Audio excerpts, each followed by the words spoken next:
휴! 그의 입에서 터져나온 뜨거운 숨결이 내 귓가를 간지럽혔다. 등 뒤에서는 낡은 선풍기가 힘겹게 돌아가며 더운 바람을 만들어내고 있었고 그의 땀과 내 땀이 뒤섞여 끈적한 불쾌감을 만들어냈다. 좁디 좁은 경비실의 낡은 간이 침대는 우리의 무게를 이기지 못하고 삐걱거렸다. 그의 거친 제복 상의가 내 맨살에 스치며 따끔거렸다. 이 모든 것이 현실이었다.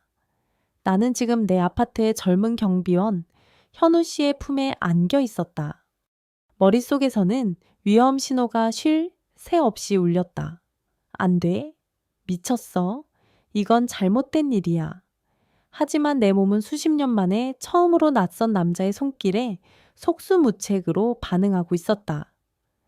죽은 남편이 남긴 공포의 기억이 만들어낸 조건 반사적인 거부감과 이 젊은 남자가 주는 생경한 안도감이 뒤섞여 나는 뜨거운 혼돈 속에서 허우적거리고 있었다. 어떻게 이런 일이 벌어진 걸까? 불과 몇 시간 전만 해도 나는 이 아파트의 그 누구보다도 도도하고 차가운 입주민, 503호 여자였을 뿐인데 그날은 기록적인 폭염이 덮친 한여름 밤이었다.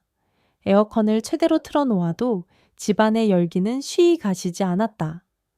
나는 텅 빈 거실 소파에 누워 의미 없이 텔레비전 채널만 돌리고 있었다. 바로 그때였다. 퍽 하는 소리와 함께 집안의 모든 불이 꺼지고 에어컨의 소음도 멎어버렸다. 정전이었다. 순간 숨이 턱 막혀왔다. 사방은 칠흑 같은 어둠에 잠겼고 세상의 모든 소리가 사라진 듯한 정적이 나를 덮쳤다. 남편은 살아생전 내가 자신의 말을 거역할 때마다 나를 어두운 벽장에 가두곤 했다. 그 안에서 나는 숨도 제대로 쉬지 못하고 공포에 떨며 그가 문을 열어줄 때까지 기다려야 했다. 그 기억은 여전히 내 안에 살아있는 괴물이었다. 어둠과 폐쇄된 공간. 그 두 가지는 나에게 공황 발작을 일으키는 반가소해였다. 심장이 미친 듯이 뛰기 시작했고 식은땀이 비 오듯 흘렀다. 이 넓은 아파트가 나를 집어삼키려는 거대한 관처럼 느껴졌다. 나는 비명을 지르며 현관문을 박차고 뛰쳐나왔다. 비상계단은 칠흑 같았지만 나는 짐승처럼 벽을 더듬으며 아래로 향했다. 빛이 있는 곳으로, 사람이 있는 곳으로 가야만 했다. 그리고 아파트 1층 로비 끝에서 나는 한 줄기 빛을 발견했다. 비상 발전기로 불을 밝히고 있는 경비실이었다. 나는 마지막 남은 힘을 다해 그곳으로 달려가 경비실 유리문 앞에서 그대로 주저앉아 버렸다. 저기 괜찮으십니까? 젊은 경비원 현우 씨가 놀라서 뛰어나왔다. 그는 헐떡이는 나를 보고 잠시 당황했지만 이내 침착하게 내 등을 쓸어주며 말했다. 숨을 천천히 쉬어보세요. 들어오세요. 여긴 에어컨이 나옵니다. 그는 나를 부축해 경비실 안으로 데려갔다. 낡은 에어컨이 만들어내는 시원한 바람이 얼굴에 닿자 나는 겨우 숨을 돌릴 수 있었다. 그는 내게 차가운 생수 한 병을 건넸다. 떨리는 손으로 물을 마시는 동안 그는 아무것도 묻지 않고 묵묵히 나를 지켜봐 주었다. 보통의 사람이라면 이런 내 모습을 보고 이상하게 생각하거나 귀찮아하는 기색을 보였을 것이다. 하지만 그는 달랐다. 그의 눈에는 순수한 걱정과 염려가 담겨 있었다. 어둠을 무서워해서요. 나도 모르게 내 비밀을 털어놓고 말았다. 그는 고개를 끄덕이며 말했다. 괜찮습니다. 여기는 아침이 올 때까지 계속 불이 켜져 있을 겁니다. 편히 계셔도 됩니다. 그의 차분한 목소리와 배려 깊은 태도에 내 마음의 경계심은 서서히 허물어졌다. 우리는 좁은 경비실 안에서 정전이 만들어준 기묘한 고립감 속에서 처음으로 긴 대화를 나누었다. 그는 자신의 이야기를, 나는 내 이야기를 했다. 물론 내 이야기 속에는 남편의 폭력이라는 진짜 이유는 빠져 있었다. 얼마나 지났을까? 나는 그의 다정함에 취해 완전히 무방비한 상태가 되어 있었다. 그가 내 손등에 맺힌 식은땀을 닦아주기 위해 손을 뻗었을 때 나는 피하지 않았다. 그의 손이 내 손에 닿는 순간 작은 스파크가 튀는 것 같았다. 우리는 말없이 서로를 바라보았다. 그의 젊고 깊은 눈동자 속에서 나는 늙고 지친 내 모습이 아니라 그저 두려움에 떠는 한 명의 여자를 보았다. 그가 천천히 내게로 얼굴을 가까이 했을 때 나는 눈을 감았다. 그리고 지금 우리는 경비실의 좁은 침대 위에 누워 있다. 이것은 명백한 실수이자 금기를 넘은 일탈이다. 하지만 그의 서툴지만 다정한 손길 아래 수십 년간 얼어붙어 있던 내 몸의 감각들이 저항할 수 없이 깨어나고 있었다. 이 뜨거운 여름밤이 우리의 모든 이성을 녹여버리고 있었다. 새벽녘, 아파트 복도에 비상등이 꺼지고 일상적인 조명이 들어오는 순간 나는 마법에서 깨어난 사람처럼 정신이 번쩍 들었다. 정전이 끝난 것이다. 우리를 고립시켜 주었던 비정상적인 상황이 끝나고 냉혹한 현실이 돌아왔다. 나는 화들짝 놀라 그의 품에서 벗어났다. 간밤의 열기는 온데간데 없고 싸늘한 수치심이 온몸을 감쌌다. 내가 무슨 짓을 한 거지? 이 젊은 남자 앞에서 나는 평생을 지켜온 모든 것을 무너뜨렸다. 저 이제 가봐야겠어요. 나는 엉망이 된 옷을 추스르며 중얼거렸다. 그의 얼굴을 볼 수가 없었다. 그의 얼굴에서 경멸이나 동정의 빛을 발견하게 될까봐 두려웠다. 가리야 하여 그는 아무 말도 하지 않았다. 그저 침묵 속에서 나를 바라보는 그의 시선만이 느껴졌다. 그 침묵이 나를 더욱 비참하게 만들었다. 나는 도망치듯 고맙다는 인사 한마디 없이 경비실을 빠져나왔다. 엘리베이터를 타고 올라가는 동안 나는 거울에 비친 내 모습을 보았다. 헝클어진 머리, 번진 화장, 그리고 어딘지 모르게 낯선 내 얼굴, 그 얼굴을 마주할 자신이 없어 나는 고개를 숙였다. 집에 돌아오자마자 나는 욕실로 달려가 샤워기를 틀었다. 뜨거운 물로 그의 흔적을, 그의 냄새를, 그의 손길을 씻어내려고 필사적으로 몸을 문질렀다. 하지만 그 기억은 피부가 아닌 영혼에 새겨진 듯 아무리 씻어내도 지워지지 않았다. 샤워를 마치고 나온 나는 텅 빈 거실 소파에 쓰러지듯 누웠다. 모든 것이 정상으로 돌아온 아파트는 차갑고 거대하게만 느껴졌다. 나는 이 넓은 집에서 다시 혼자가 되었다. 그날 이후 나는 철저하게 그를 피했다. 경비실을 지날 때면 나는 일부러 고개를 돌리고 빠른 걸음으로 지나쳤다. 마치 그곳에 아무도 없는 것처럼, 그가 존재하지 않는 사람인 것처럼 행동했다. 내 안의 죄책감과 수치심은 그를 향한 차가운 외면으로 표출되었다. 그에게 상처를 주고 있다는 것을 알면서도 나는 나 자신을 보호하기 위해 그럴 수밖에 없었다. 하지만 그를 피할수록 그의 존재는 내 머릿속에서 더욱 선명해졌다. 특히 밤이 되면 간밤의 기억이 불쑥불쑥 나를 덮쳤다. 그의 다정했던 손길, 내 공포를 이해해주던 깊은 눈빛, 그리고 그 기억은 어김없이 죽은 남편에 대한 끔찍한 기억으로 이어졌다. 남편은 겉으로는 점잖은 사업가였지만 집에서는 폭군이었다. 그는 자신의 기분에 따라 나를 폭행했고 그의 폭력은 침실에서 가장 잔인하게 드러났다. 그에게 잠자리는 사랑의 행위가 아니라 나를 통제하고 굴복시키는 권력의 확인이었다. 어느 날 밤의 기억이 생생하게 떠올랐다. 그날 그는 주식 투자 실패로 큰돈을 잃고 잔뜩 취해서 들어왔다. 그는 모든 분풀이를 내게 했다. 그는 내 머리채를 잡고 침실로 끌고 들어가 짐승처럼 나를 유린했다. 나는 고통과 공포 속에서 제발 빨리 이 시간이 끝나기만을 빌었다. 나는 내 몸에서 영혼을 분리시키려고 애썼다. 나는 여기에 없다. 나는 그저 천장의 얼룩을 바라보는 영혼 없는 인형일 뿐이다. 그의 거친 숨소리와 살이 부딪히는 소리를 들으며 나는 죽음과도 같은 무감각 속으로 가라앉았다. 그에게 나는 감정을 가진 인간이 아니라 그의 분노를 배설하는 도구에 불과했다. 그 끔찍한 기억과 현우 씨와의 밤이 머릿속에서 겹쳐졌다. 남편의 손길은 소유와 파괴의 상징이었다. 하지만 현우 씨의 손길은 위로와 존중의 언어였다. 남편은 내 공포를 즐겼지만 현우 씨는 내 공포를 잠재워 주었다. 남편의 품에서 나는 사물이 되었지만 현우 씨의 품에서 나는 비로소 인간이 되었다.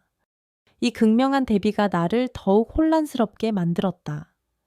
내가 저지른 행동은 사회적으로 지탄받아 마땅한 부도덕한 일탈이었다. 하지만 내 영혼은 그 일탈을 통해 아이러니하게도 처음으로 구원받았다. 경멸받아야 할 참 행위 속에서 나는 잃어버렸던 인간으로서의 존엄성을 아주 조금 되찾은 것이다. 나는 이 혼란스러운 감정을 감당할 수 없었다. 나는 이 모든 것을 잊기로 했다. 그날 밤의 일은 무더운 여름밤이 만들어낸 한여름밤의 꿈이었을 뿐이라고. 나는 다시 예전의 나 503호의 차갑고 도도한 미망인으로 돌아가야 한다고 다짐했다. 며칠이 지난 어느 오후 나는 외출을 위해 집을 나섰다. 경비실을 지날 때 무심코 안을 쳐다보게 되었다. 그는 등을 돌리고 앉아 작은 라디오에서 흘러나오는 클래식 음악을 듣고 있었다. 그의 넓고 지쳐 보이는 등이 왠지 모르게 내 마음을 아프게 했다. 내가 그에게 얼마나 큰 상처를 주었을까? 나는 서둘러 시선을 돌리고 아파트를 빠져나왔다. 하지만 걸음을 옮길수록 그의 등이 남긴 잔상이 머릿속에서 떠나지 않았다. 잊어야 한다고, 모른 척해야 한다고 이성은 말했지만 내 마음은 자꾸만 그 작은 경비실을 향하고 있었다. 시간이 흘렀다. 무더위는 계속되었고 아파트의 일상은 아무 일 없었다는 듯 평온하게 흘러갔다. 나 역시 아무 일 없었던 것처럼 행동했다. 아침이면 정해진 시간에 일어나고 장을 보고 집을 청소했다. 하지만 내 안에서는 모든 것이 변해 있었다. 나는 더 이상 경비실 앞을 무심하게 지날 수 없었다. 그 작은 공간은 나에게 있어 거대한 자석처럼 내 모든 의식을 끌어당겼다. 나는 애써 시선을 외면했지만 유리창에 비치는 그의 실루엣, 희미하게 들려오는 라디오 소리 하나하나가 내 감각을 날카롭게 파고들었다. 그 역시 나를 의식하고 있다는 것을 알 수 있었다. 내가 지나갈 때면 그는 부동자세로 앉아 있거나 서류를 보는 척했지만 그 모든 것이 부자연스러웠다.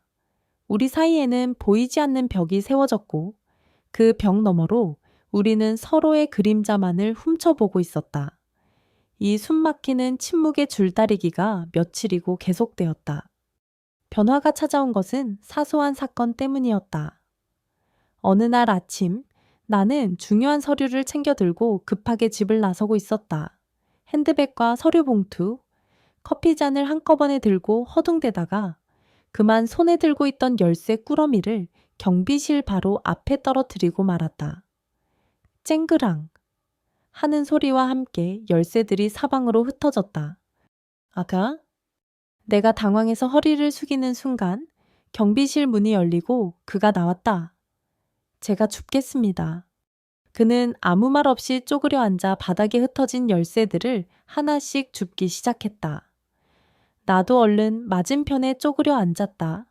마지막 열쇠 하나를 향해 우리의 손이 동시에 뻗어졌다. 그리고 그의 손등과 내 손등이 스쳤다.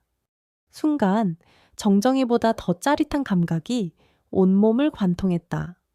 우리는 동시에 고개를 들었고 아주 가까운 거리에서 시선이 마주쳤다. 그의 깊은 눈동자 속에서 그날 밤의 기억이 파도처럼 밀려왔다. 나는 화들짝 놀라 손을 거두고 황급히 일어섰다. 고맙습니다. 나는 그에게서 열쇠를 거의 빼앗다시피 받아들고 도망치듯 그 자리를 떠났다. 심장이 미친 듯이 뛰었다. 단 한 번에 스치고 지나간 접촉이었지만 그것은 굳게 닫아두었던 내 감정의 둑을 허물기에 충분했다. 그날 이후 그는 다른 방식으로 내게 다가오기 시작했다. 말없이 아주 조심스러운 방식으로. 어느 날 오후 장을 보고 돌아오는 길이었다. 땀을 뻘뻘 흘리며 아파트 입구로 들어서는데 주민들이 잠시 쉬어가는 벤치 위에 차가운 생수병 하나가 덩그러니 놓여 있었다. 이슬이 송골송골 맺혀 있는 막 냉장고에서 꺼낸 것 같은 물병이었다. 주위에는 아무도 없었다. 나는 잠시 망설이다가 홀린 듯 그 물병을 집어들었다. 시원한 냉기가 손바닥을 통해 온몸으로 퍼져나갔다. 누가 봐도 나를 위해 놓아둔 것이 분명했다. 며칠 뒤에는 아침 신문 사이에 작은 치자꽃 한 송이가 끼워져 있었다. 경비실 옆 화단에 핀 꽃이었다. 누군가 밤사이 몰래 꺾어 놓아둔 것이리라. 나는 그 꽃을 집으로 가져와 작은 유리병에 꽂아두었다. 향기로운 치자꽃 향기가 온 집안에 퍼지자 죽어있던 것 같던 내 집에도 희미한 생기가 도는 것 같았다. 그는 결코 아는 척하지 않았다. 내가 지나가도 그는 여전히 묵묵히 자기 자리를 지킬 뿐이었다. 하지만 나는 알고 있었다. 그 모든 것이 그가 보내는 무언의 메시지라는 것을. 나는 당신을 기억하고 있습니다. 나는 당신을 보고 있습니다. 나는 당신을 걱정하고 있습니다. 그의 말없는 선물들은 내 마음의 빗장을 서서히 열었다. 말이었다면 나는 경계하고 밀어냈을 것이다. 하지만 이 순수한 배려의 몸짓들 앞에서는 나를 감싸고 있던 단단한 껍질도 속수무책이었다. 죄책감과 수치심이 있던 자리에는 어느새 따뜻하고 간지러운 감정이 피어오르기 시작했다. 나는 그를 생각하는 시간이 점점 길어졌다. 나는 더 이상 그를 피하지 않았다. 경비실을 지날 때 나는 아주 짧게 그를 향해 시선을 돌렸다. 그러면 그는 마치 기다렸다는 듯이 나를 보고 있었다. 우리는 아무 말도 나누지 않았지만 수만 가지의 이야기를 눈빛으로 주고받았다. 한 달이라는 시간이 그렇게 흘렀다. 그날 밤의 실수는 이제 더 이상 실수가 아니었다. 그것은 내 안에 잠들어 있던 또 다른 나를 깨운 운명적인 사건이 되어가고 있었다. 나는 더 이상 이 감정을 외면할 수 없었다. 그날 밤 나는 잠을 이룰 수 없었다. 유리병 속에 치자꽃은 시들어가고 있었지만 그 향기는 여전히 내 코끝을 맴돌았다. 나는 침대에서 일어나 창밖을 내다보았다. 아파트 단지는 깊은 잠에 빠져 있었고 오직 경비실의 작은 불빛만이 외롭게 빛나고 있었다. 나는 결심했다. 이대로 과거의 유령에 갇혀 찾아온 행복의 가능성을 외면하며 살 수는 없다고. 두려웠지만 나는 용기를 내기로 했다.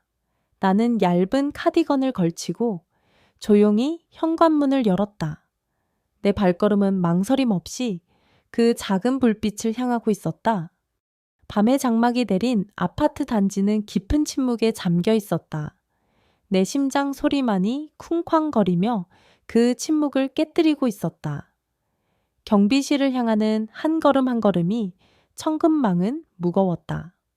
내 안의 이성은 지금이라도 당장 돌아가라고, 이 미친 짓을 멈추라고 소리치고 있었다. 평생을 지켜온 내 명예와 품위를 한순간에 무너뜨리는 행위였다. 하지만 또 다른 내 안의 목소리가 속삭였다. 돌아가면 무엇이 있는데 차갑고 텅 빈 집, 그리고 죽은 듯이 살아가는 남은 날들 뿐이지 않은가? 그의 말없는 선물들이 내게 보여준 작은 온기, 그날 밤 그가 내게 보여준 인간적인 존중, 그것은 내 마른 영혼에 내린 단비와도 같았다. 나는 그 단비를 외면하고 다시 사막으로 돌아가고 싶지 않았다. 경비실 문은 살짝 열려 있었다. 그 틈으로 새어나오는 불빛이 꼭 나를 위한 등대처럼 느껴졌다. 나는 문틈으로 안을 들여다보았다. 그는 작은 책상에 앉아 낡은 책을 읽고 있었다. 스탠드 불빛이 그의 젊은 얼굴의 반쪽을 비추고 있었다. 그 모습은 이상할 정도로 평화로워 보였다. 내가 문 앞에 서 있는 것을 느꼈는지 그가 천천히 고개를 들었다. 우리의 시선이 허공에서 마주쳤다. 그의 눈에는 놀라는 기색이 없었다. 마치 내가 올 것을 알고 있었다는 듯 그는 그저 조용히 나를 바라볼 뿐이었다. 그는 자리에서 일어나 내게로 다가와 문을 활짝 열어주었다. 들어오라는 말도 왜 왔냐는 질문도 없었다. 그는 그저 길을 열어주며 선택을 온전히 내게 맡기고 있었다. 나는 마지막으로 심호흡을 한 번 하고 경비실 안으로 들어섰다. 딸깍 하고 문이 닫히는 순간 나는 세상과 단절되었다. 이곳은 이제 우리 둘만의 섬이었다. 안으로 들어서자마자 그가 나를 와락 끌어안았다. 그의 몸은 젊고 단단했다. 그의 심장이 내 가슴에 맞닿아 빠르게 뛰고 있는 것이 느껴졌다. 하지만 그의 포옹은 거칠지 않았다. 오히려 오랜 시간을 기다려온 사람처럼 애틋하고 조심스러웠다. 그의 입술이 내 입술을 찾아왔다. 첫 번째 키스처럼 충동적이지 않았다. 이번에는 훨씬 더 깊고 부드럽고 서로의 마음을 확인하는 듯한 키스였다. 나는 그의 목을 끌어안고 그의 키스를 받아들였다.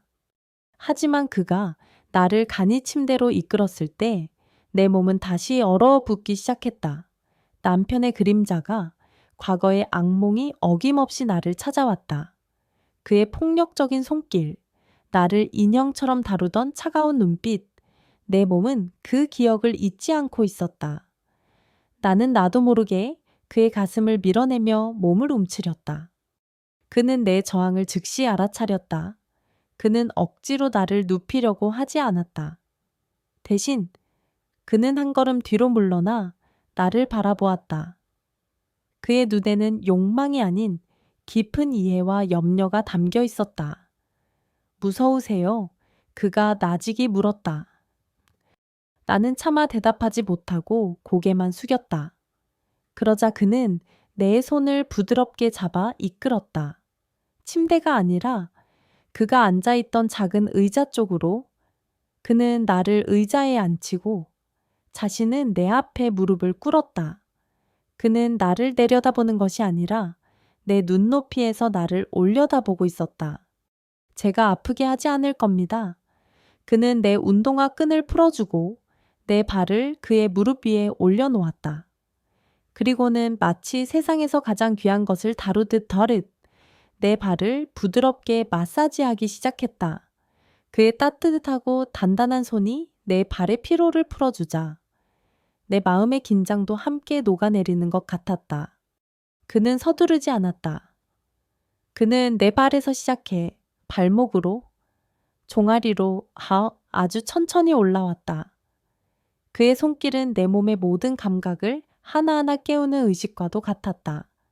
나는 그의 인내심 있는 애무 속에서 처음으로 내 몸이 수치와 고통의 대상이 아니라 소중하게 존중받아야 할 존재라는 것을 깨닫고 있었다. 그가 내 옷을 벗겼을 때 나는 더 이상 두렵지 않았다. 나는 내 모든 것을 그에게 맡겼다. 그는 내 몸에 새겨진 세월의 흔적들, 희미한 흉터와 주름들을 부끄럽게 여기지 않았다. 오히려 그는 그 모든 것에 경배하듯 입을 맞추었다. 그날 밤 나는 다시 태어났다. 나는 더 이상 과거의 희생자가 아니었다. 나는 느끼고 욕망하고 사랑받는 여자였다. 그의 품 안에서 나는 수십 년 만에 처음으로 눈물을 흘렸다. 하지만 그것은 슬픔의 눈물이 아니었다. 내 몸과 영혼이 하나가 되는 완전한 해방감 속에서 터져나온 환희의 눈물이었다.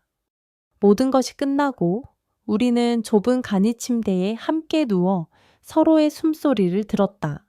그의 팔베개를 베고 누워 나는 아주 오랜만에 완전한 평온함을 느꼈다.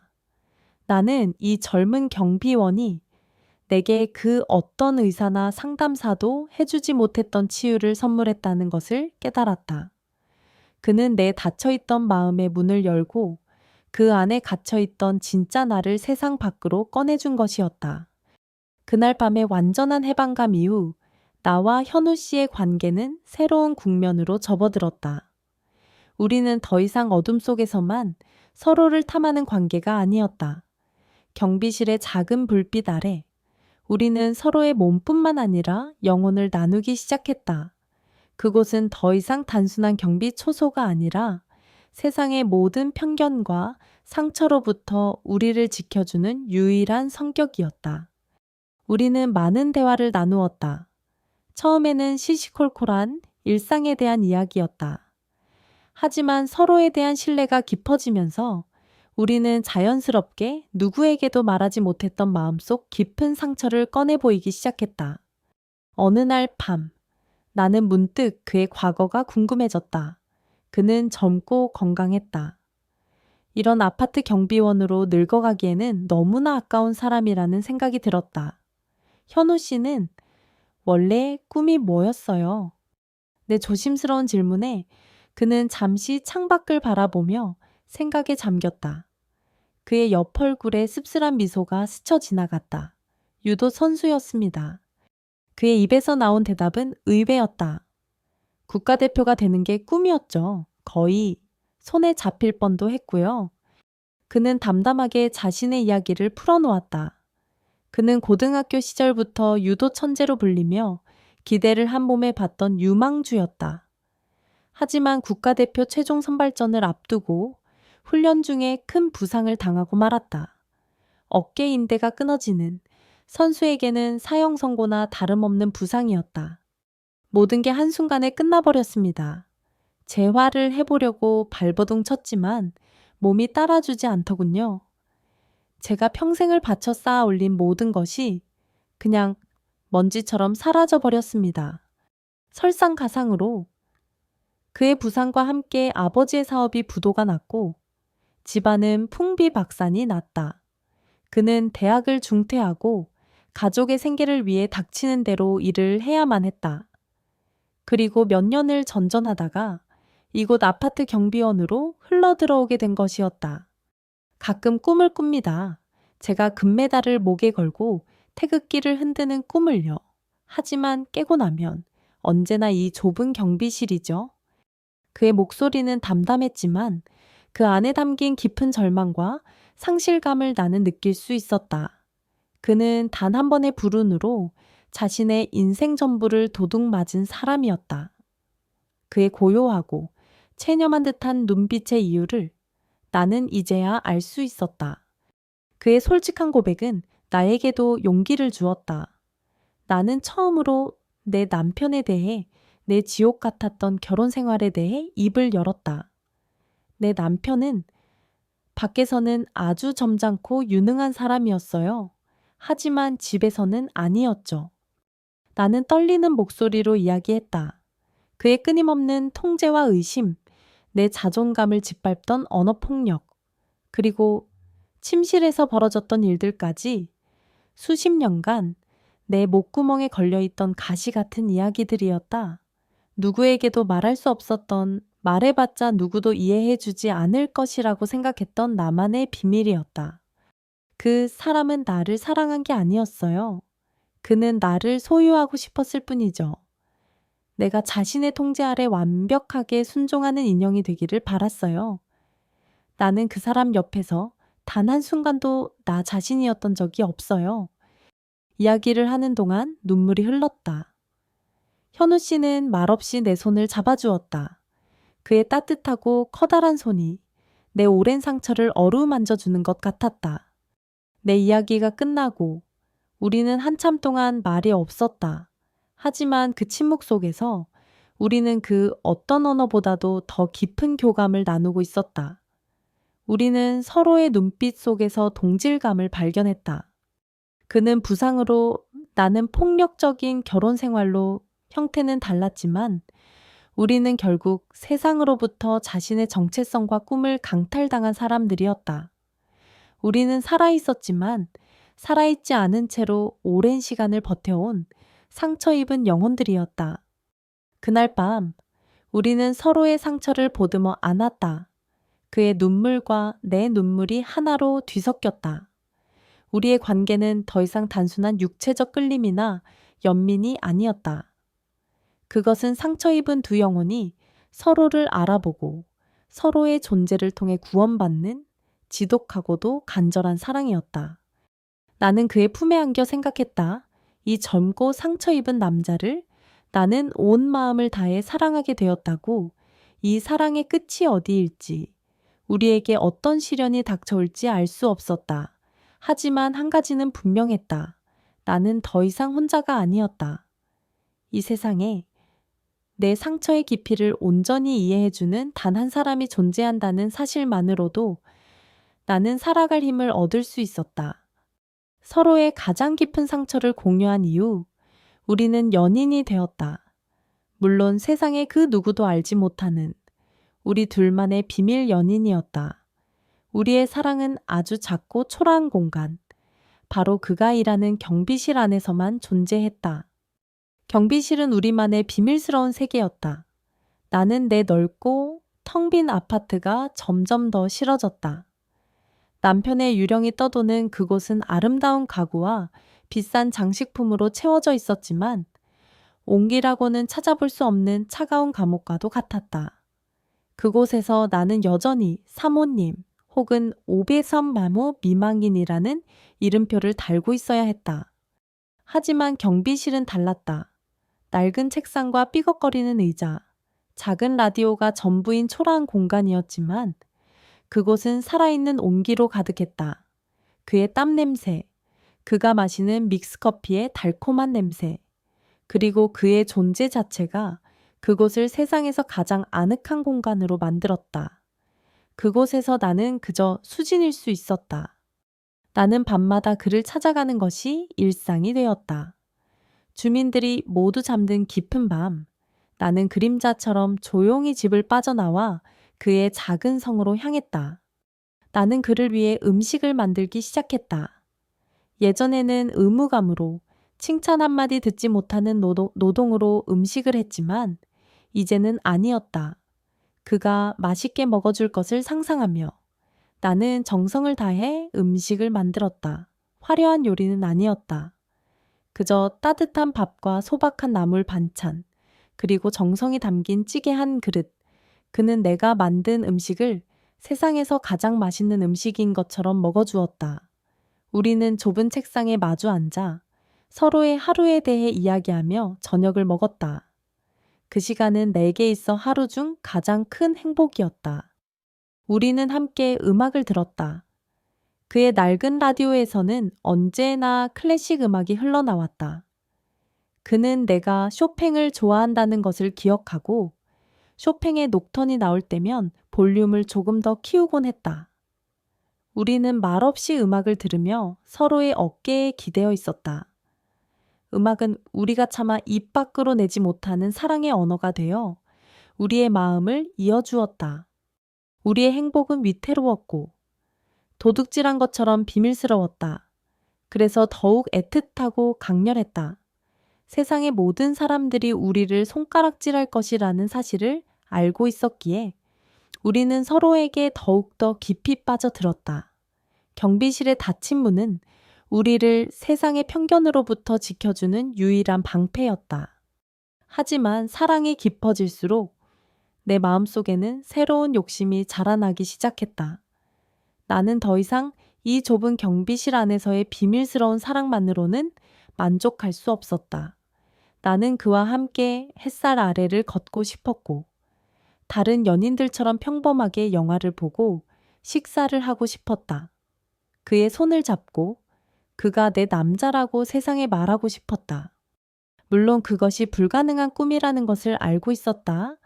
나이 차이, 사회적 신분의 차이, 그리고 나를 둘러싼 모든 시선들, 우리의 사랑은 이 작은 경비실을 벗어나는 순간 추문으로 변해버릴 것이다. 이룰 수 없는 꿈을 꾸기 시작하면서 내 행복에는 불안의 그림자가 드리워졌다. 나는 그를 너무나 사랑하게 되었기에 그를 잃게 될까봐 두려워졌다. 우리의 관계가 영원할 수 없다는 사실이 날카로운 유리 조각처럼 시도 때도 없이 내 마음을 찔렀다. 어느 날 밤, 우리는 함께 그의 좁은 간이 침대에 누워 있었다. 창밖으로는 여름밤의 풀벌레 소리가 들려왔다. 나는 그의 가슴에 귀를 대고 그의 심장 소리를 듣고 있었다. 세상에서 가장 평화로운 소리였다. 이 순간이 영원했으면 좋겠다고 나는 간절히 바랐다. 사랑해요. 내가 먼저 속삭였다. 그는 대답 대신 나를 더 꽉 끌어안아 주었다.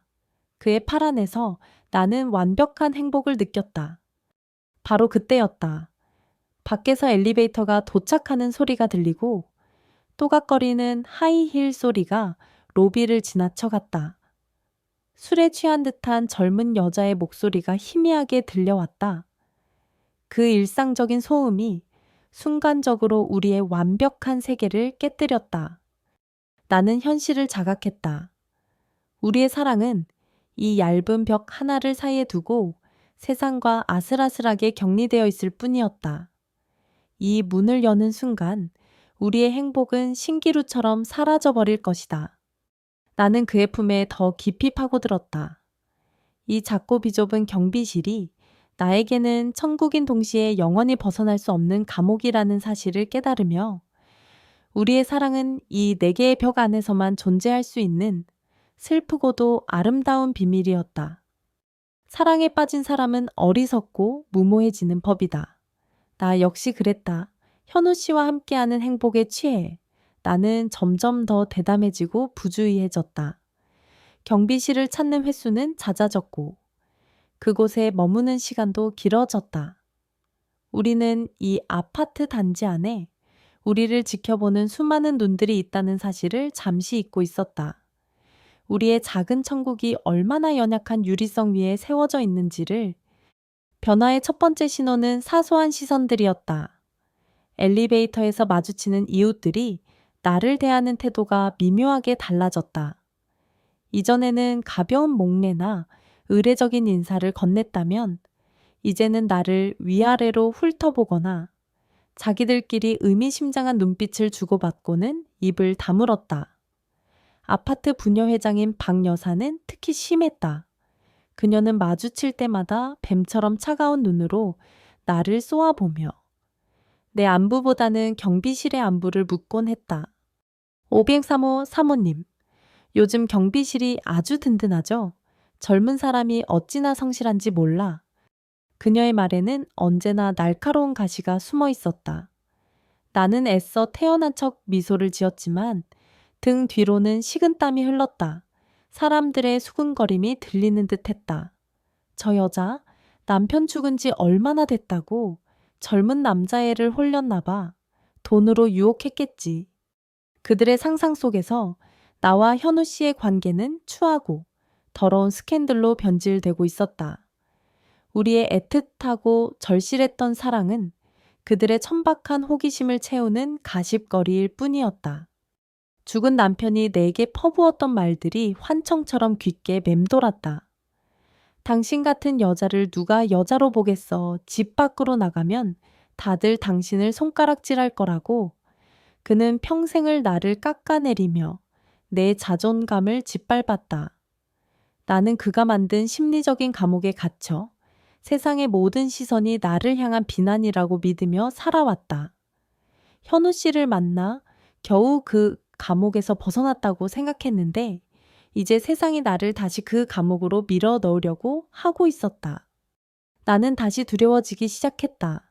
사람들의 시선이 무서웠고 내 행복이 추문으로 변질되는 것이 끔찍했다. 이 두려움은 우리의 비밀스러운 관계에도 독처럼 퍼져나갔다. 나는 더 이상 예전처럼 편안한 마음으로 경비실을 찾을 수 없었다. 경비실로 향하는 짧은 복도를 걷는 것이 마치 가시밭길을 걷는 것처럼 고통스러웠다. 수진 씨, 무슨 일 있어요? 안색이 안 좋아 보여요. 내 불안을 눈치챈 현우 씨가 걱정스럽게 물었다. 나는 차마 사람들의 시선 때문에 힘들다고 말할 수 없었다. 그에게 짐을 지우고 싶지 않았다. 아니에요. 그냥 좀 피곤해서. 나는 거짓말을 했다. 우리의 관계에 첫 번째 거짓말이 생겨났다. 우리는 더 이상 온전히 서로에게만 집중할 수 없었다. 우리 사이에는 세상의 시선이라는 보이지 않는 벽이 세워지기 시작했다. 결정적인 사건은 어느 날 저녁에 일어났다.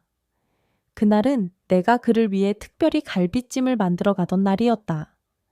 밤이 깊어 인적이 드문 것을 확인하고 나는 보온 도시락을 들고 조심스럽게 경비실로 향했다. 그런데 경비실 문 앞에서 나는 부녀회장 박 여사와 딱 마주치고 말았다. 그녀는 관리소장과 함께 순찰을 돌고 있는 중이라고 했다. 그녀의 시선은 내 얼굴과 내가 들고 있는 도시락을 번갈아 훑었다. 그 시선에는 모든 것을 알고 있다는 듯한 확신과 경멸이 담겨 있었다. 어머, 503호 사모님, 이 밤중에 어딜 가세요? 손에 드신 건 그녀가 능글맞게 웃으며 물었다. 나는 심장이 쿵 내려앉는 것을 느꼈다. 머릿속이 하얗게 비어 아무 생각도 나지 않았다. 아, 이건 그냥 음식을 좀 많이 해서 경비 아저씨 밤에 출출하실까봐 좀 나눠드리려고. 내 변명은 형편없이 어설펐다. 박 여사는 의미심장한 미소를 지으며 말했다. 사모님은 마음도 참 고우셔라. 우리 경비 아저씨가 아주 복이 많네. 그렇죠, 소장님. 관리소장은 난처한 표정으로 헛기침만 했다. 나는 그 자리에서 쥐구멍에라도 숨고 싶은 심정이었다. 내 얼굴은 불타는 것처럼 뜨거워졌다. 내 선의는 오해받았고 내 사랑은 동정받는 젊은 남자를 향한 늙은 여자의 추한 유혹으로 비춰지고 있었다. 나는 도시락을 경비실에 전해주지도 못하고 그대로 들고 집으로 돌아왔다. 현관문을 닫고 들어서자마자 나는 그 자리에 주저앉아 버렸다. 내가 지키고 싶었던 작고 소중한 세계가 사람들의 잔인한 혀끝에서 무너져 내리고 있었다. 이제 더 이상 도망칠 곳도 숨을 곳도 없었다. 현실이 우리의 비밀스러운 성의 문을 부수고 들어오고 있었다. 박 여사와의 모욕적인 만남 이후 올 것이 왔다는 것을 직감했다. 다음 날 아침 관리사무소장에게서 전화가 걸려왔다. 그는 입주민 민원 관련으로 드릴 말씀이 있으니 잠시 사무실에 들러달라고 정중하게 요청했다. 그 정중함 뒤에 숨겨진 차가운 칼날을 나는 느낄 수 있었다. 이것은 단순한 면담이 아니라 신문이었다. 나는 옷장에서 가장 값비싸고 단정해 보이는 투피스를 꺼내 입었다. 수십 년간 죽은 남편의 아내로 살면서 외부의 공격으로부터 나를 방어해야 할 때마다 입었던 갑옷 같은 옷이었다. 나는 거울 앞에 서서 냉정하고 도도한 표정을 연습했다.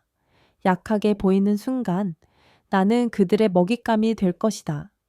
관리사무소 안에는 소장과 함께 박 여사가 나를 기다리고 있었다. 입주민 대표 자격으로 배석했다는 것이었다. 나는 그들의 맞은편에 앉아 조금의 동요도 보이지 않으려 애쓰며 다리를 꼬았다. 오대의 꽝사오 사모님, 바쁘신데 오시라 해서 죄송합니다. 소장이 입을 열었다. 다름이 아니오라. 최근에 일부 입주민들 사이에서 경비 근무자와 사모님의 관계에 대한 불필요한 오해가 있는 것 같아서요. 그는 오해제라는 단어를 썼지만 그의 눈빛은 나를 범죄자처럼 취급하고 있었다. 그래서요, 내가 차갑게 되물었다. 그 오해라는 게 구체적으로 뭡니까?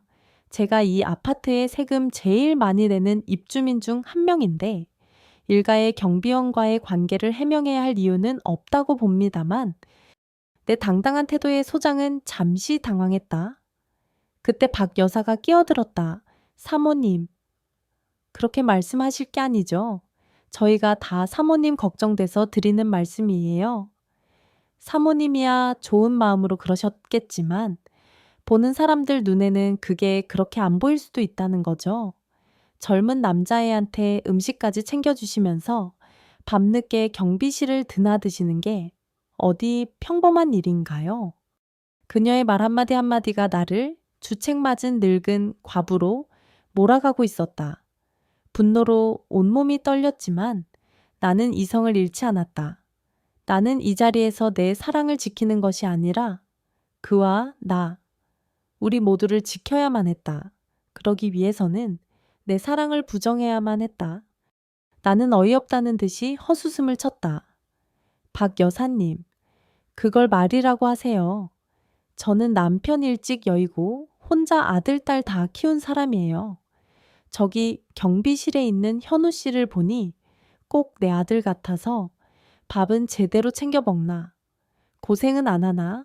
짠한 마음에 어미 같은 심정으로 몇 번 챙겨준 것뿐이에요. 그걸 가지고 어떻게 그렇게 더러운 상상을 하실 수가 있죠. 박 여사님 눈에는 세상 모든 친절이 다 그런 식으로만 보이시나 봐요. 나는 내 아들을, 내 모성을 방패 삼아 가장 잔인한 거짓말을 했다. 내가 한 말에 나 스스로가 역겨웠지만 멈출 수 없었다. 제 선의를 그런 식으로 모욕하신다면 가만히 있지 않겠습니다. 명예훼손으로 고소할 수도 있어요. 똑똑히 알아두세요. 내 단호한 태도에 두 사람은 더 이상 아무 말도 하지 못했다. 나는 자리에서 일어나 차갑게 그들을 한번 쏘아보고는 사무실을 나왔다. 나는 이겼다. 하지만 내 마음은 패배감으로 너덜너덜해졌다. 사무실을 나와 로비를 걷는데 마침 현우 씨가 순찰을 마치고 경비실로 돌아오고 있었다. 그리고 내 뒤에서는 소장과 박 여사가 나를 지켜보고 있다는 것이 느껴졌다. 나는 이 자리에서 내 거짓말을 증명해야만 했다. 현우 씨가 나를 보고 반갑게 목례를 하려던 순간 나는 얼음장처럼 차가운 목소리로 그를 불러 세웠다. 현우 씨, 네 사모님. 그는 의아한 표정으로 나를 보았다. 나는 거리를 둔 채 그를 마치 하인대하듯 말했다. 내가 앞으로 경비실에 음식 같은 거 넣어주지 말라고 했을 텐데요. 자꾸 이러면 다른 사람들이 오해해요. 앞으로는 공과 사를 분명히 해줬으면 좋겠네요. 그리고 내 눈에 띄지 않게 맡은 일이나 제대로 하세요. 내 모진 말에 그의 얼굴이 순간 굳어졌다. 그의 눈동자에 스쳐 지나가는 깊은 상처와 실망감을 나는 보았다. 하지만 나는 외면했다. 나는 그에게 눈길 한 번 더 주지 않고 도도하게 그의 곁을 지나쳐 엘리베이터에 올랐다. 엘리베이터 문이 닫히고 나는 그 자리에 주저앉아 소리 없이 울었다. 내가 무슨 짓을 한 걸까? 내 사랑을 지키기 위해 나는 내 손으로 그의 가슴에 대못을 박았다. 그의 순수한 친절을 모욕했고 우리의 소중한 관계를 부정했다. 집에 돌아온 나는 오랫동안 멍하니 앉아 있었다. 우리의 비밀스러운 성역은 이제 더러운 거짓말로 오염되었다. 오늘 밤 나는 무슨 얼굴로 그를 만나야 할까? 내가 뱉은 잔인한 말들을 그는 과연 이해해 줄 수 있을까? 우리의 사랑이 쌓아 올린 신뢰의 탑이 나의 거짓말 한마디에 와르르 무너져 내리는 소리가 들리는 듯했다. 그날 밤 나는 지옥과도 같은 시간을 보냈다. 내가 뱉은 모진 말들이 메아리가 되어 귓가에 맴돌았고 그의 상처 입은 눈빛이 눈앞에 어른거렸다. 나는 그를 만나러 갈 수가 없었다. 사과를 하고 해명을 해야 했지만 무슨 얼굴로 그를 마주해야 할지 알 수 없었다. 내 비겁함이 그의 순수한 사랑을 더럽혔다는 죄책감에 나는 뜬 눈으로 밤을 새웠다. 다음 날 밤이 되어서야 나는 겨우 용기를 내어 경비실로 향했다. 어쩌면 그가 내 진심을 알아줄지도 모른다고, 우리가 다시 예전으로 돌아갈 수 있을지도 모른다고 신라 같은 희망을 품고서 경비실에 들어섰을 때 방 안의 공기는 싸늘했다. 그는 책상 앞에 앉아 작은 가방에 자신의 물건들을 챙겨 넣고 있었다. 라디오는 꺼져 있었고 방 안에는 무거운 침묵만이 감돌았다. 내 발소리를 들었지만 그는 돌아보지 않았다. 현우 씨, 내가 떨리는 목소리로 그를 불렀다. 그제야 그는 천천히 고개를 돌렸다. 그의 얼굴에는 어떤 감정도 읽을 수 없었다. 그 무표정이 나에게는 천마디의 비난보다 더 아프게 다가왔다. 어제 일은 미안해요. 일부러 그런 게 아니었어요. 우리를 지키기 위해서 어쩔 수 없었어요. 나는 횡설수설 변명을 늘어놓았다. 그는 조용히 내 말을 듣고 있다가 나직이 입을 열었다. 알아요.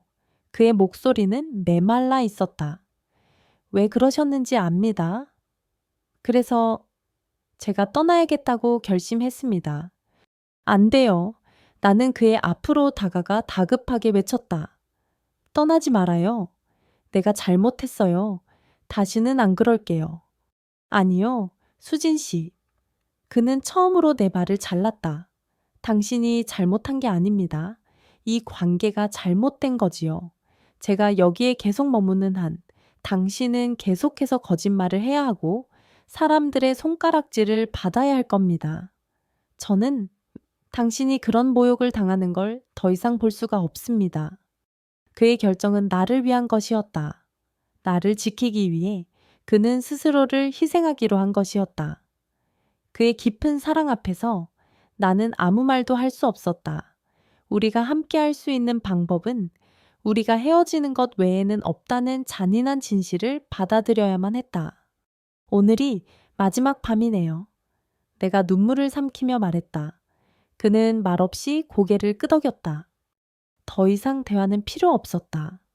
우리는 서로의 눈빛 속에서 모든 것을 읽고 있었다. 이것이 우리의 마지막이라는 것을. 그날 밤 우리는 경비실의 작은 간이 침대 위에서 마지막 사랑을 나누었다. 그것은 이별을 앞둔 두 사람의 처절한 의식이었다. 우리는 서로의 몸을 탐하는 것이 아니라 서로의 존재를 자신의 모든 감각 속에 새겨 넣으려고 필사적으로 애썼다. 그의 키스는 절박했고 그의 손길은 애처로웠다. 나는 그의 모든 것을 기억하려고 했다. 그의 땀 냄새, 그의 심장 소리, 내 이름을 부르던 그의 목소리, 내 상처를 어루만지던 그의 다정한 손길까지. 이 밤이 지나면 모든 것이 사라져버릴 테니까. 우리는 서로의 눈물을 핥아주며 서로의 상처를 어루만졌다. 쾌락 속에는 언제나 슬픔이 함께했다. 이것이 마지막이라는 사실이 우리의 감각을 더욱 예민하고 격렬하게 만들었다. 우리는 마치 세상의 끝에 내몰린 연인처럼 서로를 부서져라 끌어안았다. 이 작은 공간이 우리의 사랑이 시작되고 끝나는 슬픈 무덤이 되고 있었다. 창밖이 희미하게 밝아오기 시작할 무렵 우리는 지쳐 쓰러진 채 서로를 바라보았다. 모든 열정이 사그라든 자리에 차갑고 무거운 이별의 시간이 찾아왔다. 우리는 약속이라도 한 듯 말없이 일어나 옷을 입기 시작했다. 서로의 나신을 더 이상 쳐다보지 않았다. 그것은 서로에게 남기는 마지막 배려였다. 그는 짐 정리를 마친 작은 가방을 들었다. 그리고 내게 다가와 내 얼굴을 두 손으로 부드럽게 감쌌다. 잘 지내요. 수진 씨. 그의 목소리가 희미하게 떨렸다. 덕분에 내 인생에서 가장 뜨거운 여름이었습니다. 그 말을 끝으로 그는 내 이마에 아주 길고 아주 깊은 마지막 입맞춤을 남겼다. 그리고는 뒤도 돌아보지 않고 경비실을 나갔다. 문이 닫히고 나는 텅 빈 경비실에 홀로 남겨졌다. 그의 채취가 아직 희미하게 남아있는 이 작은 공간에서 나는 무너져 내렸다. 소리내어 울 기력조차 없었다. 내 여름은 그와 함께 그렇게 끝나고 있었다. 그가 떠나고 거짓말처럼 여름의 무더위가 한풀 꺾이기 시작했다. 아침 저녁으로 서늘한 바람이 불어왔고 귀뚜라미 소리 대신 가을을 재촉하는 풀벌레 소리가 들려왔다. 계절이 바뀌고 있었다. 경비실에는 새로운 경비원이 들어왔다. 나이가 지긋하고 말이 없는 무뚝뚝한 사람이었다. 그는 오직 자신의 일만 할 뿐 입주민에게 불필요한 관심을 보이지 않았다. 경비실은 이제 더 이상 나만의 비밀스러운 성격이 아니었다. 그저 아파트의 수많은 시설 중 하나인 차갑고 기능적인 공간으로 돌아갔다. 나는 더 이상 그 앞을 지날 때 심장이 뛰거나 안을 훔쳐보지 않았다. 그곳은 이제 텅 비어버린 추억의 공간일 뿐이었다. 나는 혼자가 되었다. 하지만 예전의 그 고독과는 달랐다. 이전에 나는 텅 빈 집 안에 스스로를 가두고 세상과 단절된 차에 살아가는 유령 같은 존재였다. 하지만 이제는 아니었다. 그의 부재가 주는 슬픔과 그리움은 분명히 아팠지만 그 아픔조차도 내가 살아있다는 증거였다. 무감각보다 고통이 낫다는 것을 나는 처음으로 깨달았다. 이웃들의 시선도 더 이상 두렵지 않았다. 그들은 여전히 나를 보며 수군거렸지만 나는 더 이상 그들의 시선에 나를 가두지 않았다. 그들이 아는 것은 추문의 껍데기일 뿐 내가 겪어낸 사랑의 본질을, 그 사랑이 나에게 준 구원을 그들은 영원히 알지 못할 것이다. 어느 날 나는 큰 결심을 했다. 나는 침실벽에 수십 년간 걸려있던 남편의 사진을 내렸다. 먼지가 뽀얗게 쌓인 액자를 닦아 상자 깊숙한 곳에 넣었다. 그것은 과거와의 완전한 작별 인사였다. 나는 더 이상 그의 아내도 미망인도 아니었다. 나는 온전히 나 자신으로 살아갈 것이었다. 그리고 나는 창고 깊숙한 곳에서 결혼과 함께 처박아 두었던 낡은 이젤과 물감통을 꺼냈다. 젊은 시절 화가를 꿈꾸었던 나의 빛바랜 청춘의 흔적이었다. 나는 거실 창가, 햇살이 가장 잘 드는 곳에 이젤을 세우고 하얀 캔버스를 올렸다. 무엇을 그려야 할지 막막했지만 그냥 그리고 싶었다. 내 안에 살아 움직이는 이 감정들을 색깔로 표현하고 싶었다. 붓을 들고 캔버스 앞에 서서 나는 창밖을 내다보았다. 아파트 단지의 풍경, 그리고 저 아래 작게 보이는 경비실. 나는 현우 씨를 생각했다. 그가 지금 어디서 무엇을 하고 있을지 알 수 없었다.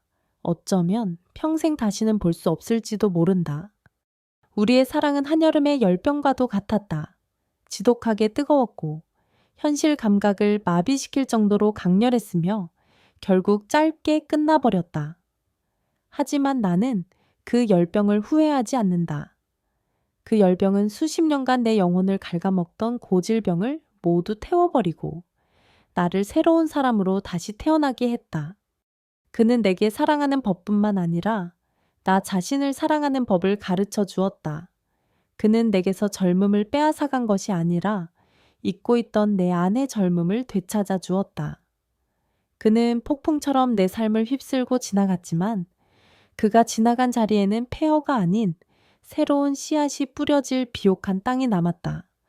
나는 붓에 노란색 물감을 묻혀 캔버스에 첫 허획을 그었다. 그것은 무더운 여름날의 햇살을 닮은 색이었다. 나는 앞으로 많은 그림을 그릴 것이다. 때로는 슬픈 그림을, 때로는 기쁜 그림을, 그렇게 나의 남은 시간들을 나의 색깔로 채워나갈 것이다.